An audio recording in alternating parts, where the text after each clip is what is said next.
నామునకు మహిమ కలుగునుగాక. ఈ రాత్రి ఈ స్థలంలో ఈ రీతిగా మీతో కలిసి ప్రభు నామాన్ని గణపరచుటకు ప్రియా దైవజనులతో చెప్పిన సాక్ష్యాల ద్వారా ప్రభు నామమును స్తుతించుటకు దేవుడు నాకు ఇచ్చిన యోగ్యతను బట్టి దేవుని సన్నిధిలో ప్రభుకి కృతజ్ఞునైనాను. దైవజనులు చెప్పినట్లుగా నిత్యము ఈ కుటుంబం కొరకు ప్రత్యేకంగా మీ కొరకు ప్రార్థించే వారిలో మేము ఒకళ్ళమని మరోసారి నేను తెలియచేయడానికి చాలా సంతోషిస్తున్నాను.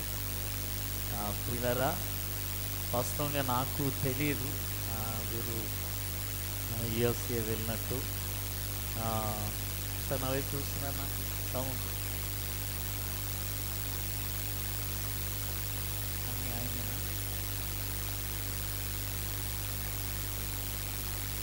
ఒక 10 రోజులు అవుతుంది అనుకుంటున్నాను. దైవజనులు ఫోన్ చేశారు, ఇలాగ వెళ్ళామంటే నాకు ఆశ్చర్యం కలిగింది. పాస్టర్ గారికి సేవ పరిచర్య నుంచి ఇప్పుడు ప్రారంభం నుంచి కొంచెం ఇంగ్లీషు అలవాటు ఉంది. అయితే నాకు ఒక డౌట్ ఉండేది, ఇక్కడికి వచ్చిన తర్వాత ఇప్పుడే నాకు క్లియర్ అయింది. అసలు పాస్టర్ గారు ఎలాగ మాట్లాడారు ఇంగ్లీష్ అని. ఆయన మాట్లాడతారని తెలుసు నాకు, పాస్టర్ గారు ఎలా మాట్లాడుంటారు అనుకున్నాను. కానీ మొత్తం మీద మనందరికి కూడా అదే డౌట్ కదా, అబద్ధం ఆడదు. నేను చెప్పాను ఆవిడ ఎలా మాట్లాడారని ఆటోమేటిక్గా ఈ యాప్ వచ్చిన తర్వాత సులభమైంది. చాలా సంతోషం ప్రియులారా. తండ్రి గారు కన్నారావు గారు, అమ్మగారు చాలా సౌమ్యులు, చాలా దీనత్వం కలిగి దేవుడు వారికి అప్పగించిన పరిచర్య చాలా నమ్మకంగా పనిచేస్తూ మీ ప్రాంతాల్లో ఒక మంచి కాపర్ని వారి గర్భద్వారం ద్వారా దేవుడిచ్చాడు. దేవుని సన్నిధిలో దైవజనులు కూడా మరి కొంతవరకు వారు చదువుకొని తర్వాత తర్ఫీదయ్యి అక్కడి నుంచి సేవ ప్రారంభం నుంచి నాకు వారితో బాగా సన్నిహిత సంబంధం ఉందని మీకు కూడా తెలుసు. మరి వారిని ప్రేమించి 2 బిడ్డలను వారికి ఇవ్వడం, మరి పెదబాబు స్టీఫెన్ బట్టి ఇప్పుడు నేను స్తుతిస్తూ ఉంటాను. ప్రియులరా, చక్కటి భార్య, మరి చక్కటి కుమారుణ్ణి. మరలా ఎవరు కావాలనుకుంటున్నారు? మీరు చెప్పండి. వాళ్ళు ఏదో అనుకుంటున్నారు, మీరేమనుకుంటున్నారు? ఎంతమంది ప్రార్థన చేస్తున్నారు? చెయ్యాలి తప్పకుండా. సుఖమైన ప్రసవం ఇచ్చి కోరిన దీవెనతో వారిని దేవుడు ఆశీర్వదించునుగాక. ప్రియులరా, ఈ చాలా సంతోషం. ఈ కంపారిజన్ అనే మాట చెప్పినప్పుడు మా ఊర్లో చాలామంది గుర్తుకొచ్చారు నాకు. మా ఊర్లో కూడా చాలామందికి వచ్చేది, నాకు తెలియదు. కానీ నేను వచ్చిన తర్వాత వాళ్ళు చాలామంది చెప్తూ ఉండేవారు. కానీ ఇంతమందిలో ఒకే ఒక్కరు ఎవరైతే సహాయం చేశారో వారిని జ్ఞాపకం ఉంచుకున్నవారు ఒకే ఒక్కరు. ఆ ఒక్కరిని బట్టి ఆ సహాయం చేసిన వ్యక్తి ఎంత ఆశ్చర్యపడి ఉంటాడో, ఎంత దేవుణ్ణి స్తుతించి ఉంటాడో. అది ఆయన జీవితంలో ఒక దైవ సేవకుని బలపరచడం అనేది, ఈ రీతిగా సేవా పరిచర్యలో తన సహాయం అందించడం అనేది గొప్ప. ఓ హల్లెలూయా! అది కూడా మర్చిపోలేదు. ఆ సేవకుని పేరే మరి స్టీఫెన్ కూడా పెట్టడాన్ని బట్టి దేవుని నేను స్తుతిస్తున్నాను. హల్లెలూయా! ఆ మాట చెప్పిన తర్వాత ఇంకా ఆయన ఎంత సంతోషించి ఉంటాడు కదా. నిజమే, ఆయన చేసిన ఉపకారముల్లో చెప్పాలి అందరూ, దేనిని మరొక. మనకు తెలుసు 10 మంది కుష్ఠరోగులు యేసు ప్రభు దగ్గరికి వచ్చారు ఒకసారి. వాళ్ళు వచ్చి 10 మంది ఇదే మాట అంటారు, ప్రభువా మమ్మల్ని స్వస్థపరచు అని అంటారు 10 మంది. వెంటనే యేసయ్య అంటారు, మీరు మీ ఇంటికి వెళ్ళి మీ దేహములను యాజకునికి కనపరుచుకోండి అని అంటారు. మిమ్మల్ని బాగు చేస్తానని కానీ, మీరు స్వస్థపరచబడాలి కానీ ఈ మాట ఏమనరు. మీరు వెనక్కి వెళ్ళండి, ఏ ప్రాంతాల నుంచి వచ్చారో ఆ సేవకులకి మీరు మిమ్మల్ని కనపరుచుకోండి అని అన్నారు. అద్భుతం ఏంటంటే ఈ 10 మంది తిరిగి ఎక్కడి నుంచి వచ్చారో మరలా అక్కడికి వెళ్తున్న సందర్భంలో మార్గం మధ్యలోనే అన్న మాట వ్రాయబడతారు. దారిలోనే 10 మంది బాగైపోయారట. స్తోత్రం. 10 మంది బాగైపోయారు, కానీ తిరిగి మరలా యేసయ్య దగ్గరికి నేను బాగుపడ్డాను అని చెప్పడానికి ఎంతమంది వచ్చి ఉంటారు? ఎంతమంది వచ్చి ఉంటారు? 10 మంది రాలేదట, ఒకే ఒక్కడు వచ్చాడట. ఆ ఒక్కడు వచ్చి ఆయన ఎదుట మోకాళ్ళుని, ప్రభువా నీకు వందనాలయ్యా, నేను బలహీనతలో బాధలో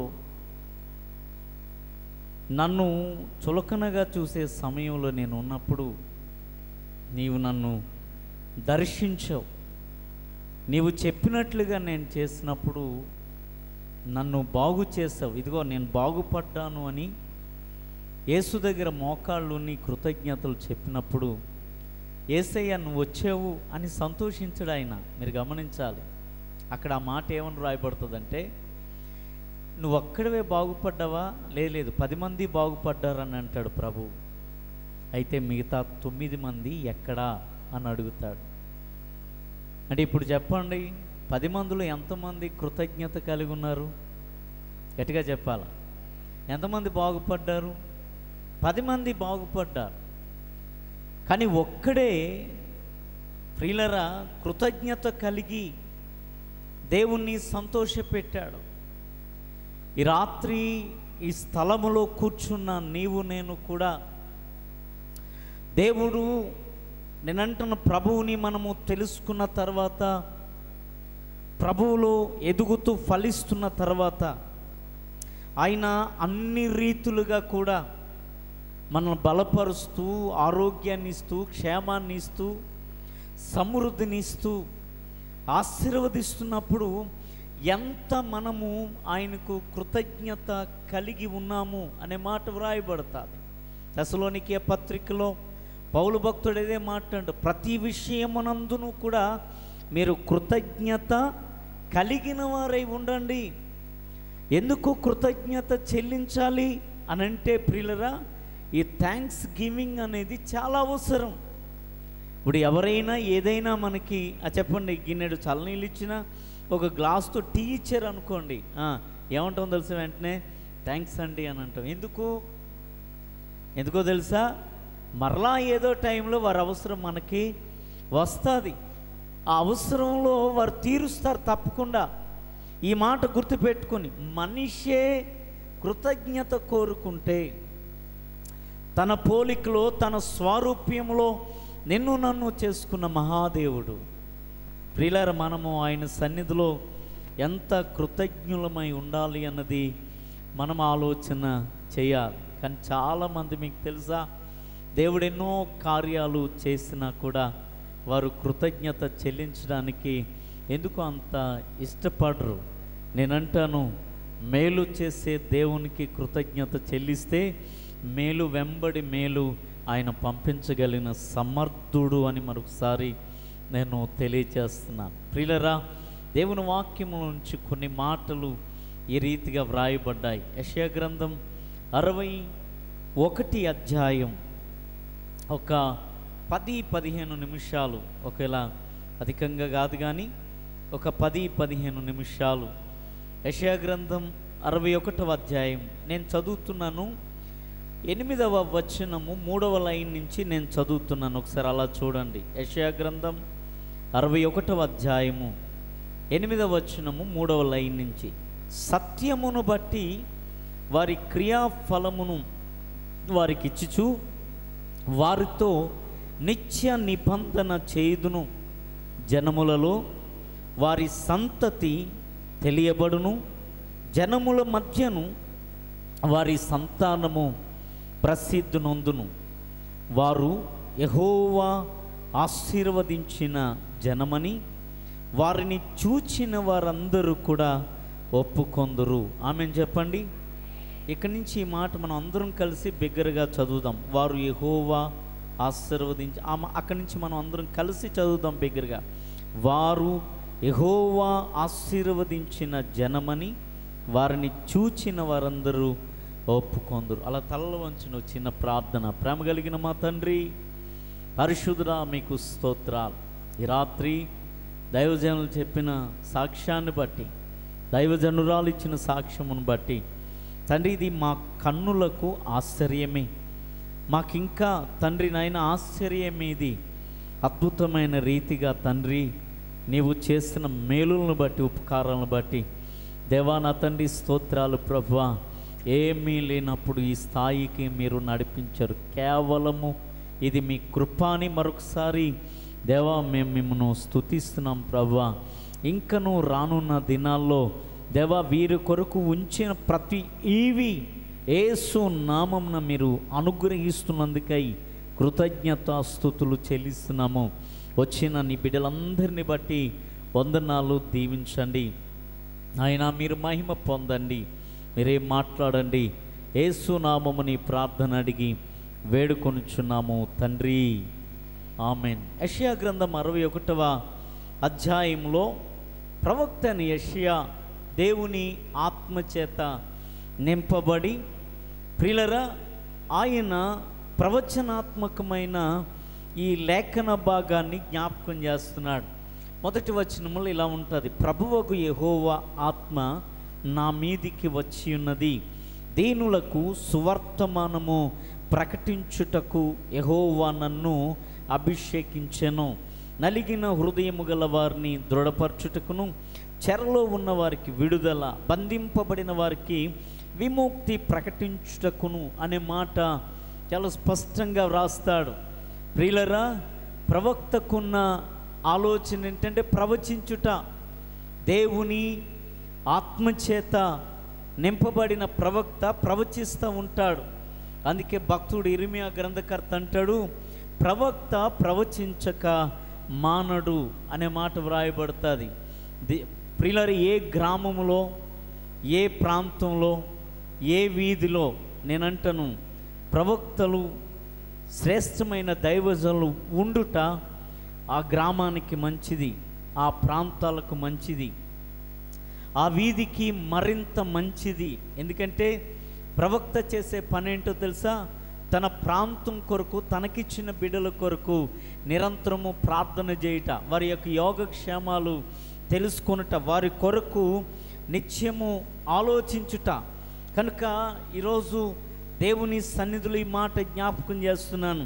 ప్రవక్త మన మధ్య ఉండుట, చెప్పండి, మంచిది అనే మాట వాస్తవం. ఈ ప్రవక్త ఏమని రాస్తున్నాడు చూడండి, 8వ అధ్యాయం 3వ వచనంలో: సత్యమును బట్టి వారి క్రియాఫలమును వారికి ఇచ్చేదను, వారితో నిత్య నిబంధన చేయుదును, జనములలో వారి సంతతి తెలియబడును, జనముల మధ్యను వారి సంతానము ప్రసిద్ధి నొందును, వారు యెహోవా ఆశీర్వదించిన జనమని వారిని చూచిన వారందరూ, చెప్పండి, ఒప్పుకొందరు. స్తోత్రం చెప్పండి.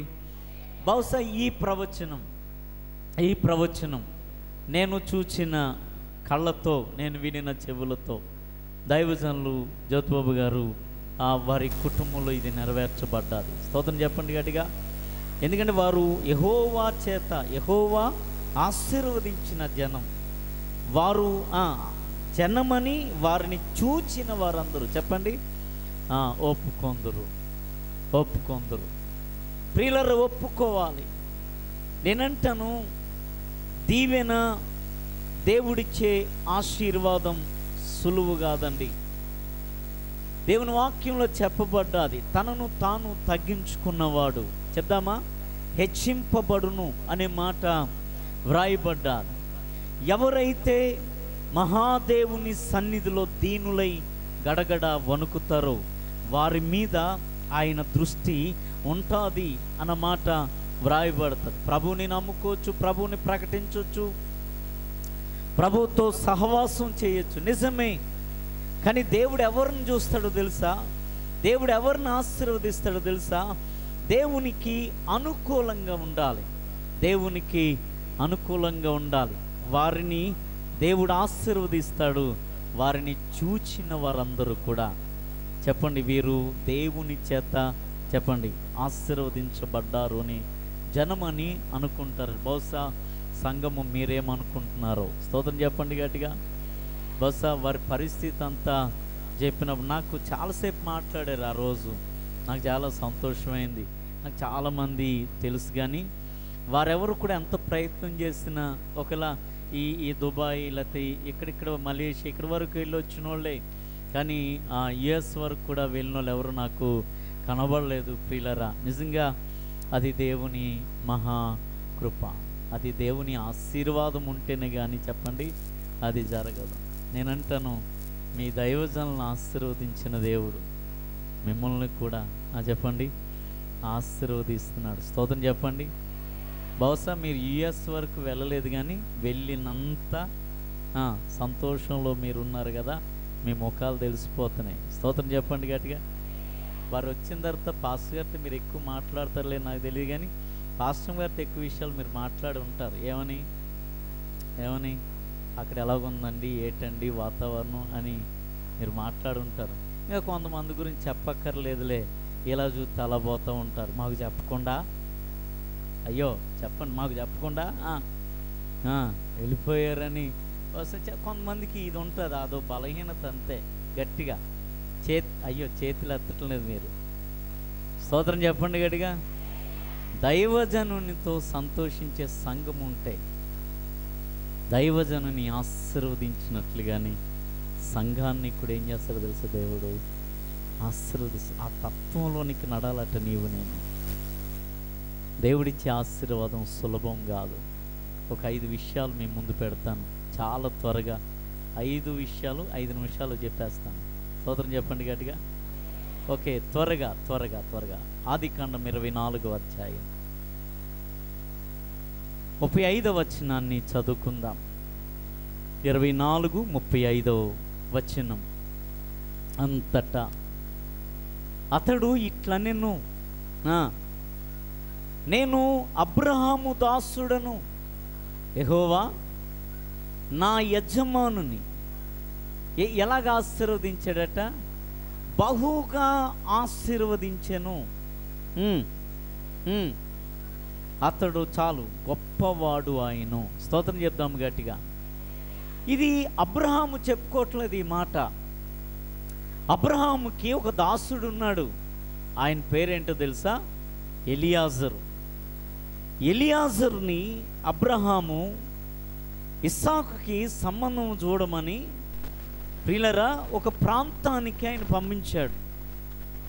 ఎలియాజరు అక్కడికి వెళ్ళిన తర్వాత అతడు ప్రార్థన చేస్తున్నప్పుడు ఒక కన్యకను చూపించాడు.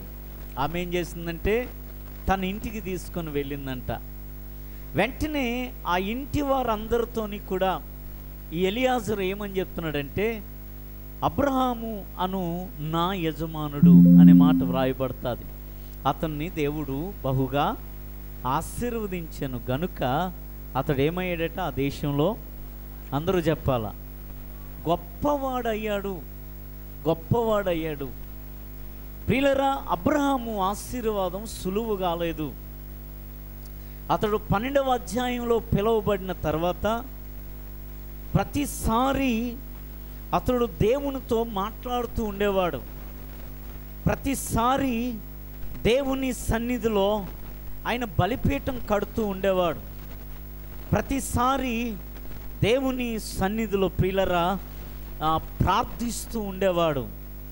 దేవుని మాట లేకుండా ఆయన ఒక్కడుగు కూడా ఎప్పుడు ముందుకు వేయలేదు. అందుకే అబ్రహాముని మనం చూసుకుంటే భక్తుడు అంటాడు, అతడు విశ్వాసులకు తండ్రి అనే మాట వ్రాయబడతాడు.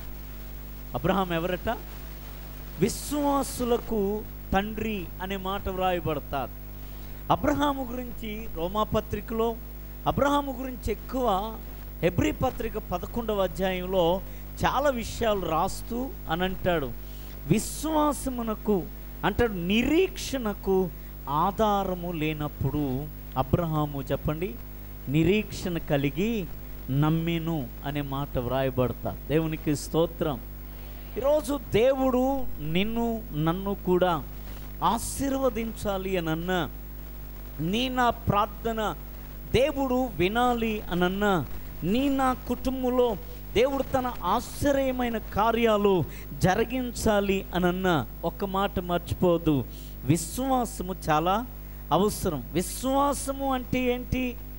లేనిది చెప్పండి ఉన్నది అని నమ్మడం, జరగనిది చెప్పండి జరుగుతుంది అని నమ్మడం. విశ్వాసం అంటే ఏంటి?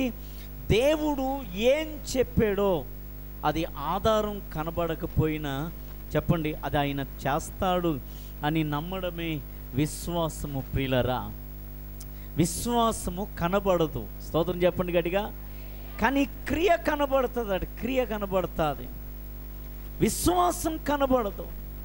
ఈరోజు దైవజనులు చెప్పిన సాక్ష్యంలో ఇదే మాట. ఆశ ఉంది ఫ్లైట్ ఎక్కాలని, తన ఒకవేళ హైదరాబాద్ వరకు వెళ్ళి అక్కడి నుంచి తిరిగి రావడం, కానీ ఇది జరుగుతుందా అని అంటే దేవుడు ఎప్పటికైనా చెప్పండి జరిగిస్తాడు. మీకు తెలుసా, ఇక్కడ చాలామందికి తెలుసా, ఇక్కడ చిన్న పెంకుటిల్లు ఉండేది తెలుసా, 2 గదుల్లో వాళ్ళు ఉంటూ వరండా ఎలాగుండేది నీకు తెలియదు, నువ్వు చిన్నదాని అప్పుడు. స్తోత్రం చెప్పండి గట్టిగా. వరండా ఉండేది, వరండాలోనే చెప్పండి. బహుశా నేనంటాను మీరు ఊహించలేదేమో, బహుశా దైవజనులు ఊహించారు ఇక్కడ ఒక అద్భుతమైన మందిరాన్ని దేవుడు చెప్పండి ఇస్తాడు అని. స్తోత్రం చెప్పండి గట్టిగా. ఈరోజు నేనంటాను ప్రియులరా, దేవుని కార్యాలు ఆశ్చర్యములు, దేవుని కార్యాలు అద్భుతాలు ఒకవేళ మనం ఊహించినా కూడా ఊహించిన దానికంటే అధికముగా అత్యధికముగా చేసే దేవుడు మన దేవుడు. స్తోత్రం చెప్పండి గట్టిగా. కాదనక కార్యాలు నెరవేర్చేవాడు. బహుశా ఈ రాత్రి ఎంత సాక్ష్యాన్ని మీరు విన్నా నేను విన్నా మన జీవితాల్లో ఈ ఆలోచన వచ్చేయాలి. నీవు ఒకళ్ళు ఏ స్థితిలో ఉన్న ఏది జరగాలన్నా నీ జీవితంలో విశ్వాసము చాలా చెప్పండి అవసరం. స్తోత్రం చెప్పండి గట్టిగా. అబ్రహాముని దేవుడు అన్ని విషయాలు 26వ అధ్యాయంలో అంటాడు, 25లోన అబ్రహాముని అన్ని విషయాలలోని కూడా దేవుడు బహుగా చెప్పండి ఆశీర్వదించెను అనే మాట వ్రాయబడుతుంది. ఏ విషయంలోనైనా ప్రియులరా దైవ ఆశీర్వాదం పొందుకోవాలి అని అంటే, బహుశా ఒకవేళ మనం గొప్పవారం కావాలి అని అంటే, నేనంటాను బంధువుల వల్ల, స్నేహితుల వల్ల, మిత్రుల వల్ల, ఒకవేళ తెలిసిన వాళ్ళ వల్ల, ఎవరో ఏదో ఇచ్చిన దాని వల్ల కాదు. దేవుడు మన జీవితాల్లో చూసే విశ్వాసం గొప్పది. అందుకే అంటాడు ప్రియులరా, విశ్వాసం కలిగి నమ్మాడు ఆయన. ఇస్సాకు విషయంలోని కూడా ఇస్సాకు అడుగుతాడు, తండ్రి కట్టెలు ఉన్నాయి, కత్తి ఉంది, కానీ దహన బలికి చెప్పండి గొర్రె పిల్ల ఏది అని అన్నప్పుడు ఏమన్నాడు తెలుసా? యెహోవా ఈరే. అంతే ఒకటే మాట. స్తోత్రం చెప్పండి గట్టిగా. నువ్వు చెప్పగలవా ఆ మాట? దేవుడు చూసుకుంటాడు, దేవుడు ఇస్తాడు, దేవుడు చేయగలడు. యెహోవా ఈరే అనే మాట చెప్పిన తర్వాత బహుశా పర్వతం ఎక్కారు. ఇస్సాకు కాళ్ళు చేతులు కడుతున్నప్పుడు అప్పుడు అనుకున్నాడు ఇస్సాకు, ఓకే గొర్రె పిల్ల నేనేమన్నా. అబ్రహాం ఏమనుకున్నాడు తెలుసా? నా కుమారుణ్ణి కాళ్ళు చేతులు కట్టి బలిపీఠమే పెట్టి దహించిన బూడిదలో నుంచైనా మరలా దేవుడు నాకు ఇచ్చిన వాగ్దానాన్ని చెప్పండి నెరవేర్చడానికైనా సమర్థుడు. స్తోత్రం చెప్పండి గట్టిగా. నేనంటాను విశ్వాసం అనంటే ఆ స్థాయిలోనికి నేను వెళ్ళాలి, ఆ స్థాయిలోనికి వెళ్ళాలి. ఆ రూపాంతర అనుభవంలో విశ్వాసం విషయంలో నువ్వు రాగలిగితే నీ కుటుంబంలో నువ్వేది అడుగు, నీ ఆరోగ్య విషయంలో అడుగు, ఆర్థిక పరిస్థితుల్లో అడుగు, నీ బలహీనతల్లో అడుగు, ఆయన చేయడానికి చెప్పండి సమర్థుడు. చెప్పండి గట్టిగా, ఆయన సమర్థుడు. స్తోత్రం చెప్పండి గట్టిగా.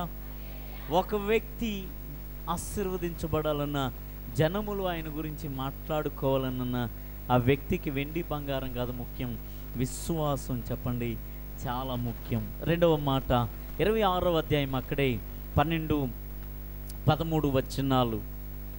26వ అధ్యాయము 12-13 వచనాలు.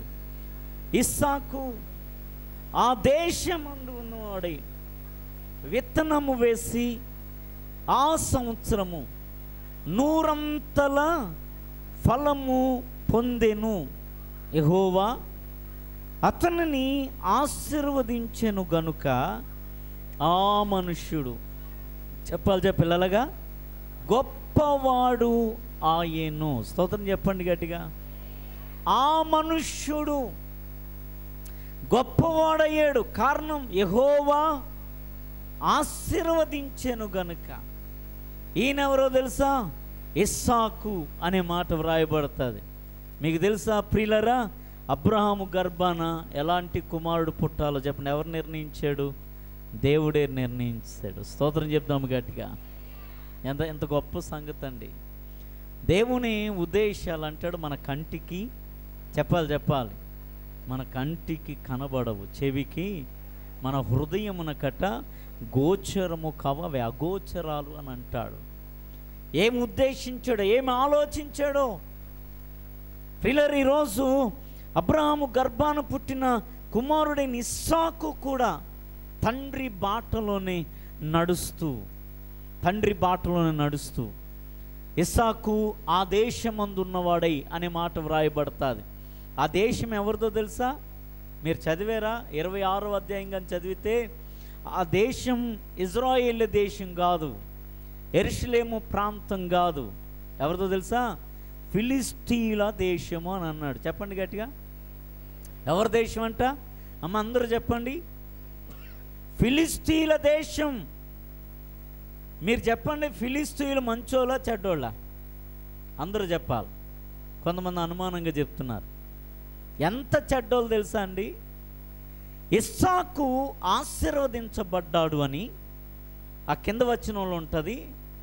అతని యందు అసూయపడిరి అనే మాట వ్రాయబడతారు. ఇస్సాకు చెప్పండి, ఆశీర్వదించబడ్డాడు అని అతని యందు అసూయపడి ఇస్సాకు తవ్వుకున్న బావులట మన్ను పోసి పూడ్చిరి అని అంటాడు. అతడు వ్యవసాయం కొరకు బావులు తవ్వించుకున్నాడు. ఆ బావులన్నింటినీ ఏం చేశాడు తెలుసా? చెప్పండి. వీళ్ళందరూ మన్ను పోసి ఏమొచ్చింది వాళ్ళకి? అమ్మ చెప్పాలి. నేను అంటాను ప్రియులర్, ఏ స్కానింగ్లోనూ దొరకదు ఇది. అయ్యో చెప్పట్లేదు. ఏది? అంతే కదా. మీ ఎన్ని టెస్టులు రాయి, ₹1,00,000 టెస్టులు చేసిన ఏ స్కానింగ్లోని కూడా చెప్పండి ఈ బలహీనత దొరకదండి. స్తోత్రం. ఏటది? అసూయ. ఇది చాలా ప్రమాదం కదా, చిన్న ప్రమాదం కాదు. అది కొరుకుడు పుండు లాంటిదట. ఒక దగ్గర ఉందంటే ఇది ఇలాగ ప్రవహిస్తుంటుంది. మీకు తెలుసా? ఇది నీకు తెలుసా? స్తోత్రం చెప్పండి గట్టిగా. ఇంక ఇదే పని చేసి ఏం చేశారు తెలుసా? మన్ను పోసి వాక్యంలో ఈ మాట వ్రాయబడుతుంది. మరలా కష్టపడి ఇస్సాకు ఆ బావుల్ని తవ్వితేనట జలలు గల ఓటల్ని దేవుడిచ్చాడట. స్తోత్రం చెప్పండి గట్టిగా. ఏ ఓట్లు అంటే? తీసిన కొలది. అమ్మ చెప్పాలి. జలలు గలంటే తీసిన కొలది ఊరే ఓటల్ని ఇచ్చాడనమాట. స్తోత్రం చెప్పండి గట్టిగా. బహుశా ప్రవచన వాక్యం ఎందుకు ఈ రాత్రి మీ మధ్య, మీ కొరకు, మీ సేవకుల కొరకు ప్రకటించాలని ఇష్టపడుతున్నాను. స్తోత్రం చెప్పండి గట్టిగా. నా దేవుడు ఈ కుటుంబానికి, దైవజనులకి, మీకు కూడా జల్లులు గల ఓటల్ని అనుగ్రహించునుగాక. ఒకసారి 3 సార్లు చెప్తారా? ఒక్కొక్కసారి చెప్తారా? నమ్ముతూ ప్రభుని స్తుతిస్తూ చప్పట్లు కొట్టండి ఒకసారి. స్తోత్రం, హల్లెలూయా, స్తోత్రం. ప్రభువా, ఈ మాట మీరు నెరవేరుస్తున్నారు. జల్లులు గల ఓటలను తండ్రి దైవజనులకు, బిడ్డలకు మీరు ఇస్తున్నారు నాయన. కృతజ్ఞతలు ప్రభువా, కృతజ్ఞతలు నాయన, కృతజ్ఞతాస్తుతులు ప్రభువా. స్తోత్రం, స్తోత్రం, స్తోత్రమయ్యా, స్తోత్రం. హల్లెలూయా, హల్లెలూయా, హల్లెలూయా. రిబాలా షంద రిమౌ తురాలారా బాబా, రిబాలారా షబరాకా రిమా తురాలారా బాబా బాబా. స్తోత్రమయ్యా, స్తోత్రమయ్యా, స్తోత్రమయ్యా. ఆరాధించే వేళయందు నీ హస్తములు తాకాయి నన్ను, పశ్చాత్తాపము కలిగే నాలో, నేను పాపినని గ్రహించగానే నీ మేలకు అలవాటయ్యే నీ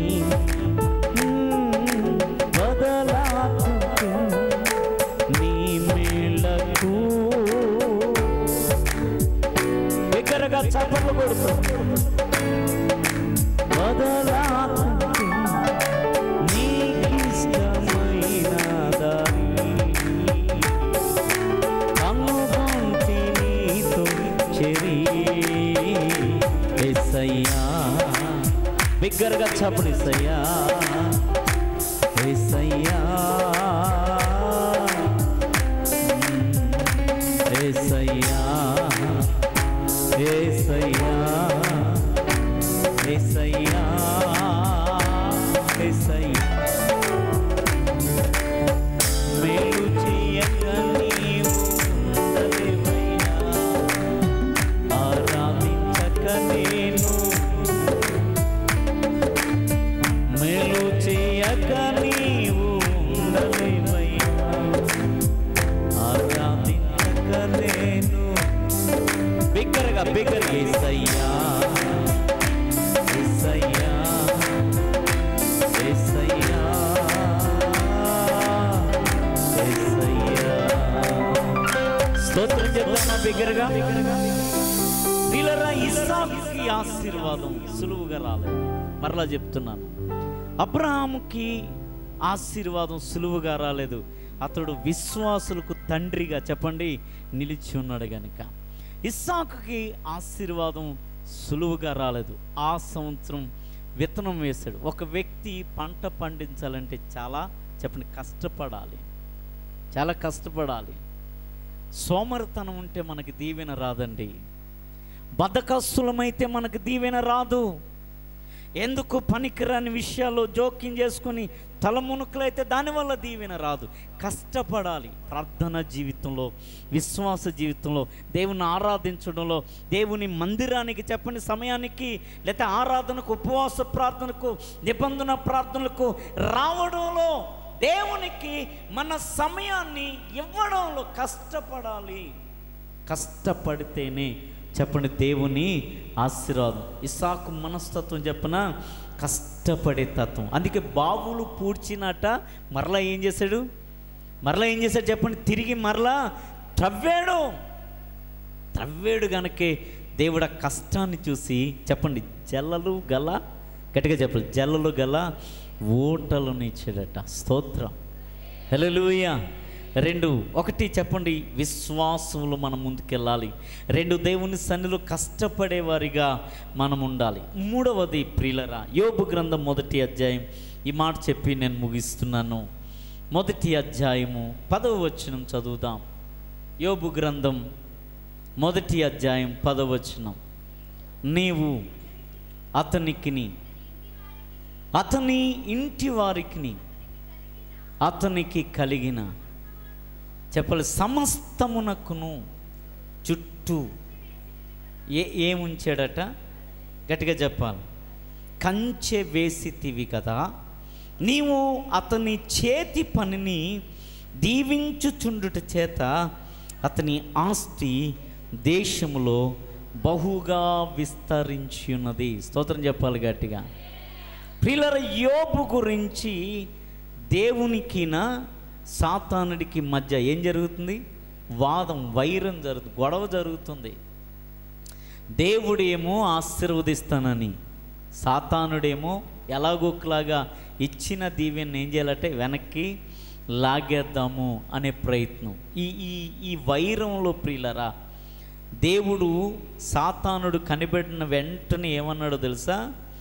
నా సేవకుడైన యోబును గురించి నువ్వు విన్నావా అని అడుగుతాడు. ఎంత సంతోషం అండి! ఈరోజు దేవుడు ప్రియులరా ఆయనను తెలుసుకొని ఆయన సన్నిధులు ఎదిగి ఫలిస్తున్న ప్రతి వారి కొరకు కూడా దేవుడు ఈ సాక్ష్యం ఇవ్వాలి. పలానా చోట పలానా గృహంలో నా కుమార్తెను చూసావా, నా కుమారుణ్ణి చూసావా అని దుష్టుడితో లేకపోతే అనేకులతో దేవుడే మాట్లాడాలి. ప్రియులరా, అటు ఇటు తిరుగుతున్నందుకు 8వ వచనంలో అంటాడు, దేవుడే మాట్లాడుతున్నాడు, యెహోవా నీవు నా సేవకుడని యోబు సంగతి ఆలోచించు. ఏమంటాడు అక్కడ? అతడు యథార్థవర్తనుడు, 2 న్యాయవంతుడు, 3 దేవుని యందు భయభక్తులు కలిగి చెడుతనము విసర్జించిన వాడు. భూమి మీద అతని వంటివాడు లేడట. అంటే దేవుణ్ణి ఎంతగా గణపరిచాడో, దేవుణ్ణి ఎంతగా యోబు మహిమపరుస్తున్నాడో. కనుక ప్రియులరా, దేవుడు యోబు చుట్టూ కూడా ఏముంచాడట? చెప్పాలి, కంచె ఉంచాడు. ఈరోజు ఒక వ్యక్తి ఆశీర్వదించబడాలంటే ఆ కుటుంబం చుట్టూ చెప్పండి ఏ కంచె ఉండాలట? చెప్పాలి గట్టిగా, దేవుని కంచె ఉండాలి. స్తోత్రం చెప్పండి గట్టిగా. ఆ కంచె దాటి ఇంక ఏది కూడా రావడానికి అవకాశం లేదు. దేవుడే తన చేతులతో తీస్తే రావాలేమో కానీ, చెప్పండి, దేవుడు కానీ కంచె వేయగలిగితే, ఈరోజు నీ కుటుంబం చుట్టూ, ఈరోజు నీ బిడ్డల చుట్టూ, ఈరోజు నీకున్న స్థితిగతుల చుట్టూ కూడా నా దేవుడు కంచె వేయగలిగితే ఆ దేశంలో, ఆ ప్రాంతంలో మనము ఆశీర్వదించబడిన వారిగా ఉంటాం. దేవుడు కంచె వేయాలంటే యథార్థత చాలా అవసరం అంటాడు. ఏమంటాడు చూడండి అక్కడ, యథార్థత చాలా అవసరం. న్యాయవంతుడుగా ఉన్నాడు, ఇంకా దేవుని యందు భయభక్తులు కలిగి చెడుతనమును చెప్పండి విసర్జించిన వాడట. భూమి మీద అతని వంటి వాడు లేడు. దేవునికి సాతానుడికి వాదం జరిగిన తర్వాత ఏం జరిగిందో తెలుసా? దేవుడే కంచెను తీసిన. యోబు ఏమన్నాడు? యెహోవా ఇచ్చెను, యెహోవా. నేనంటాను, శ్రమలలోని కూడా ఆయన మీద ఆధారపడే తత్వం కావాలంటాను నేను. దేవుని వాక్యం చెప్తుంది, అన్నీ ఇచ్చినప్పుడు అంటాడు కదా, యోబు భార్య కూడా వచ్చి అంటది, ఇంకేమి దేవుడు ఇచ్చాడో తీసేసుకున్నాడు కనుక ఆయన్ని దూషించి నువ్వు మరణముగమ్ము అని అంటే, ఆయన అంటాడు, ఆయన అన్నీ ఇచ్చినప్పుడు చెప్పండి మనం ఆయన్ని స్తుతిస్తాం, కానీ ఏమీ ఇవ్వలేనప్పుడు ఎందుకు ఆయన్ని దూషించడం అని అంటూ, అన్నీ ఆయనే ఇస్తాడు, అన్నీ ఇచ్చినా చెప్పండి ఇవ్వకపోయినా. స్తోత్రం చెప్పండి గట్టిగా. ఆ వచనాల్లో ఇలాగుంటుంది ప్రియులరా, దేవునికే మహిమ చెప్పండి కలుగునుగాక అని అంటాడు. స్తోత్రం చెప్పండి గట్టిగా. నేనంటాను, యోబు శ్రమలు చిన్నవి కావండి. యోబుకున్న సమస్తాన్ని తీసేశాడు, చెప్పండి కుటుంబాన్ని తీసేశాడు, యోబు జీవితంలో అన్నీ తీసాడు. కానీ యోబు జీవితంలోంచి ప్రియులరా దుష్టుడేది అపహరించలేకపోయాడు. ఒక చోట ఇలా రాస్తాడు ఈ గ్రంథంలో, నేను శోధింపబడుతున్నాను, ఒకరోజు సువర్ణం అవుతాను అని అంటాడు. స్తోత్రం చెప్పండి గట్టిగా. ఏమవుతున్నానట? దేవుడు నన్ను శోధిస్తున్నాడు, నేను శోధింపబడుతున్నాను, శోధింపబడిన మీదట నేను సువర్ణం బంగారం అవుతాను అని అన్నాడు. చివరి 42వ అధ్యాయానికి వచ్చేసరికి పోగొట్టుకున్నవన్నీ తిరిగి చెప్పండి మరలా యోబుకి ఇచ్చేసాడండి. స్తోత్రం చెప్పండి గట్టిగా. మునుపటి కంటే అత్యధికమైన కృప చెప్పండి యోబు జీవితంలో మరలా ఇచ్చేసాడు. స్తోత్రం చెప్పండి గట్టిగా. నేనంటున్నా, ఆయన అన్నీ ఇచ్చేవాడు, అన్నీ ఇచ్చేవాడు, అన్నీ చేసేవాడు. ప్రియులరు, ఒక వ్యక్తి ఆశీర్వదించబడాలంటే చెప్పండి అతడిలో విశ్వాసం అధికంగా ఉండాలి. 2 దేవుని సన్నిధిలో కష్టపడే తత్వం ఉండాలి. 3వది నేనంటాను, మన గృహాలు అతని చుట్టూ ఏముండాలట? దేవుని చెప్పండి దేవుని కంచె ఉండాలి. బహుశా ఆ కంచె మీకుందా? స్తోత్రం చెప్పండి గట్టిగా. ఆ కంచె మీ జీవితంలో ఉండాలి. ఒకసారి ఇప్పుడు ఈ మూలవచనానికి రండి. ఈ మాట నేను జ్ఞాపకం చేసి ముగిస్తున్నాను. మూలవచనానికి రండి. 61 యెషయా గ్రంథం 8 3వ వచనం, 8 3వ లైన్ నుంచి, సత్యమును బట్టి వారి క్రియాఫలమును వారికి ఇచ్చుచు వారితో నిత్య నిబంధన చేయుదును, జనములలో వారి సంతతి తెలియబడును, జనముల మధ్యను వారి సంతానము ప్రసిద్ధి నొందును, వారు యెహోవా ఆశీర్వదించిన జనమని వారిని చూచిన వారందరూ. స్తోత్రం చెప్పండి గట్టిగా. వారు చెప్పుకోరట దేవుడు మమ్మలను చెప్పండి, ఎందుకంటే ఆయన కృతజ్ఞత వారు అనుభవిస్తారు. కానీ వారిని గురించి ఎవరు చెప్పాలో తెలుసా? వారిని చూచిన చెప్పండి జనము అనుకోవాలి, వారి చూచిన జనము. వారిని చూచిన జనం అందరూ కూడా ఏమంటారు తెలుసా? దేవుని చేత వీరు చెప్పాలి ఏం చేయబడ్డారు. బహుశా స్థానిక దైవజనులు జ్యోతిబాబాయి గారు, ప్రియులరా సంగమా, మేము మీ గురించి దేవుడు అలాగా, లేకపోతే ప్రజలు అలా అంటారా? అనాలా? స్తోత్రం చెప్పండి గట్టిగా. రానున్న దినాల్లో మిమ్మల్ని కూడా ఏమనాలి చెప్పండి? మా దైవజనులను దేవుడు చెప్పండి ఆశీర్వదించాడు, మమ్ములను కూడా ఆశీర్వదించాలి అని అంటే విశ్వాసం నీలోంచి పోనవక. రెండవది, ఆయన సన్నిధికి ప్రియులరా కష్టపడు. మూడవది నేను అంటాను, నీ ఇంటి చుట్టూ దేవుని కంచె ఉందా లేదా ప్రతిరోజు నువ్వేం చేయాలి తెలుసా? చెక్ చేసుకో. నేనంటాను, ఆయన కృప నీపై ఉంటుంది, ఆయన దీవెన నీపై ఉంటుంది, ఆయన ఆశీర్వాదం నీపై ఉంటుంది. బహుశా నిన్ను గూర్చి అనేక మంది మీరు దేవుని చేత చెప్పండి ఆశీర్వదించబడిన జనము అని అనేకులు నిన్ను గురించి మాట్లాడుకోవాలి. హల్లెలూయా. అదే మాట్లాడుకోవాలని మన గురించి అదే మాట్లాడుకోవాలి. రానున్న దినాల్లో ఈ మాటలు మనందరి కుటుంబాల్లో, దైవజన కుటుంబాల్లో నెరవేర్చునుగాక. ఆయన జలలు గల ఊటలను దేవుడు మనకి అనుగ్రహించునుగాక. తలలు వంచండి, చిన్న ప్రార్థన. ప్రేమ కలిగిన మా తండ్రి పరిశుద్ధుడా, మీకు స్తోత్రాలు. ఈ రాత్రి కొన్ని నిమిషాలు తండ్రి నీ పాదాల చెంత మొరపెట్టడానికి, ప్రార్థించడానికి దేవా ఈ అవకాశాన్ని ఇచ్చావు. దేవా మరొకసారి ఈ దైవజనులను, వారి కుటుంబాన్ని, ఇదిగో కూడి వచ్చిన సంఘమంతటిని ప్రభువా పేరు పేరున మీ చేతులకు అప్పగించుకుంటున్నాను. మా చుట్టూ మీ కంచెనుంచండి తండ్రి. మీరు మమ్మలను దీవించారు అని జనములలో ప్రకటించబడ్డానికి కృప దయచేయండి తండ్రి. మీకు స్తోత్రాలు ప్రభువా. డాడీ, దంపతులను బట్టి కృతజ్ఞతలు. మరలా శ్రేష్టమైన ఫలాన్ని నువ్వు ఇవ్వబోతున్నావు. కోరిన ఫలంతో మీరు దీవిస్తున్నారు. కృపించండి తండ్రి. జోయల్ విషయంలో మేలు చేయండి తండ్రి. దాసులకు దాసురాలకు నిండైన క్షేమంతో నింపండి. మరొకసారి తండ్రి స్తోత్రాలు. షర్మిలను బట్టి కృతజ్ఞతలు నాయనా. అయ్యా, వారి దాంపత్య జీవితాన్ని మీరు ఫలింపచేస్తున్నారు ప్రభువా. దేవా నా తండ్రి స్తోత్రాలు. దేవా మా తండ్రి తన జీవితంలో ఒక శుభమును మేము చూడబోతున్నాం, ఒక అద్భుతమును చూడబోతున్నాం. శ్రేష్టమైన సంతానంతో మీరు ఆశీర్వదించుదురుగాక. ఈ రాత్రి మా మనవులన్నీ నీ పాదాల చెంత అప్పగించుకుంటూ ఈ ప్రార్థన యేసు నామమున అడిగి వేడుకొంచున్నాము తండ్రి. చెప్దాము గట్టిగా ఆమేన్. సమయం ఇచ్చిన దైవజనులకు ప్రత్యేక వందనాలు తెలియజేస్తున్నాను.